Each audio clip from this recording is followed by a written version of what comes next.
At Media Day in San Francisco, Monomi Park Chief Nick Popovich offered some advice on how to help your game stand out in an increasingly crowded market. He was quick to disclaim that the nature of your game is what matters most, and that his own experience co-founding Monomi Park and shipping Slime Rancher will not necessarily mirror your own experience.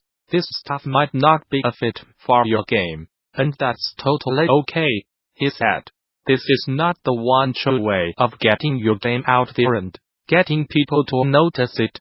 That said, Monomi Park has now sold millions of copies of its debut game, and Popovich suggests it's because the studio spends a lot of time thinking about how to keep people playing. Your game is what customers buy from you, and time is what you buy from them, said Popovich.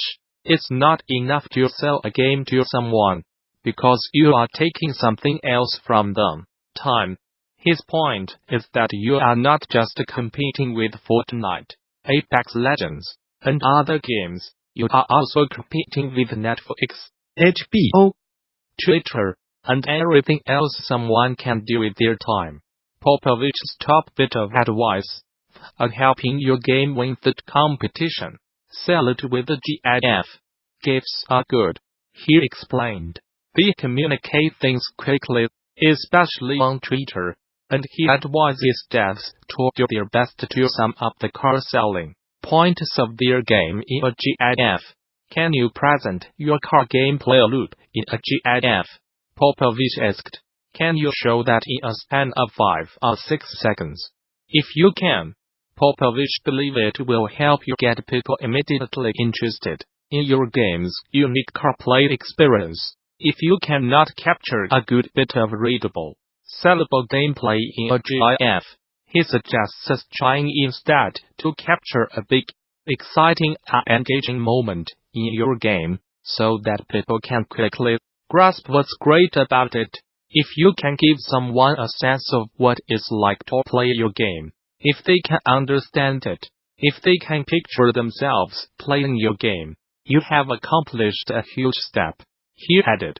To make a great GIF, ask a simple question: what do you want the player to feel?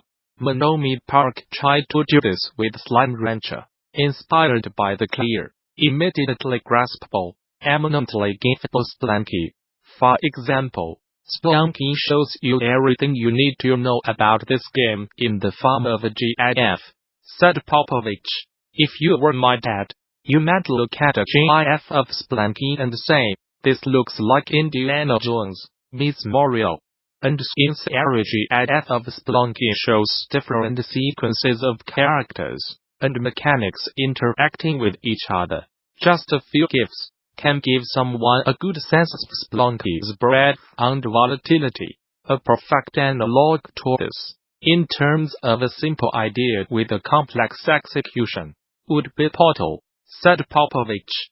Players can look at a Portal GIF and very quickly see what it means to play with two different portals. As another example, he pointed to underwater survival sim Subnautica.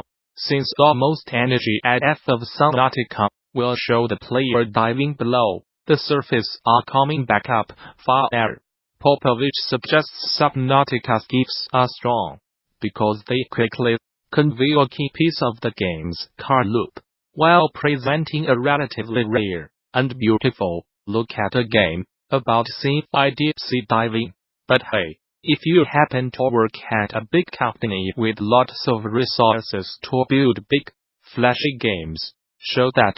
As an example, Popovich showed some flashy GIFs of big monster battles in Monster Hunter World, noting that Capcom did something unusual and potentially eye-catching when marketing the game.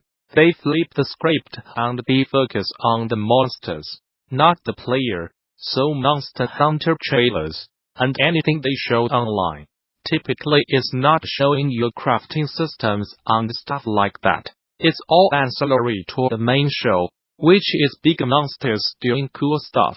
This approach can also be a good influence on you and your team, Because in order to sell the core appeal of your game, you need to be certain what it is. You need to be lean and focused to do this, advised Popovich. Of course, getting the word out about your next game is only the first step in what's, hopefully, a long and fruitful lifespan. As you move past the launch and start thinking about how to keep people playing and buying your game, I believe your game needs applause to survive, said Popovich. Games with a beating heart have a far better chance of staying on the charts. So what makes up your game's pulse? Regular peaks you can shout about to your community. Everything from content updates to ports to your DLC. Supporting a released game is easier and less risky than building a new one, Popovich added. Just remember that concurrency is king. I am talking about, at any given moment, the total number of people playing your game. In this moment, by the day or by the week, is really important or relevant to your success even if you have, like we did, a single-player game. His point is that concurrent players is an easy way to quickly evaluate the health of your games, and they are also a valuable, somewhat overlooked way of attracting more attention. Because even if players are just playing your game, without talking about it to anyone or buying anything more from you, they are reminding everyone on their friends list that your game exists. All the while they are blasting to their friends list on these platforms that they are currently playing Slime Rancher. And if you are the new release for today, and some of your friends are playing that game, you are gonna hear about it as it pops up in your friends list. I think sometimes we fall into this trap of thinking, I am going to release my game, and all the people who are ever gonna buy it, they are gonna buy it or not, he said. That's not true, you gotta keep working it. In summary, your game is a guardian, nurture it, Popovich concluded. Stay relevant by doing things that give your game applause. Keeping applause keeps your game selling. To close out, Popovich encouraged game makers to also spend some time thinking about where players encounter friction in your game, both within the game and without, and trying to minimize it. Friction kills, said Popovich, both within your game and in your players' minds. Since if they feel like they will have to do a lot of work to pick your game up for the first time or the fourth, they will probably play something else instead. The idea that friction exists in the game creates friction in the mind of anyone playing your game, he added. The solution to this is to give your game a place to call home. Here, Popovich means home as any environment, mode or activity in a game that allows for relaxed, low-consequence play but still issues meaningful rewards or progress. As example, he points to the regularly refreshed patrol and bounty activities. Players can choose to engage within the Destiny games, which are comfortable, approachable, low-stakes activities players can mess around with while taking a breather between bigger, more demanding activities. Similarly, he points out the experience of swinging through the city in Marvel's Spider-Man as a great home for players to return to, since swinging is one of the best feeling parts of the game, and the stakes are low, and players are likely to stumble across new rewards and challenges offered home. And I firmly believe it will allow players to engage with your game more easily, said Popovich. Home is what gets people in the door, but it's also a comfy couch players can return to. And if a lot of this advice sounds like what you hear when you are making free-to-play, regularly updated games as a service, well, it is. Popovich acknowledges Slime Rancher benefited from being supported and updated like a live game, and that's okay, he said. Copying business practices that work is okay, even if you are not in that business. It's okay, steal the good stuff.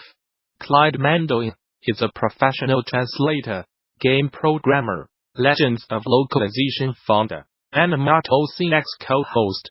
A game developer friend of mine recently hired a translation agency to translate his latest game into Japanese. I offered to skim through it and make sure everything was okay, and it turned out to be a sheer disaster. So I thought I'd write up a quick article for gamers and game developers who have dreams of releasing stuff in Japan someday. There's a common assumption that when you translate something from English into another language, there should not be any English left when you are done. Otherwise it would be an incomplete translation, right? And do you feel like you got cheated out of the money you spent on translation, right?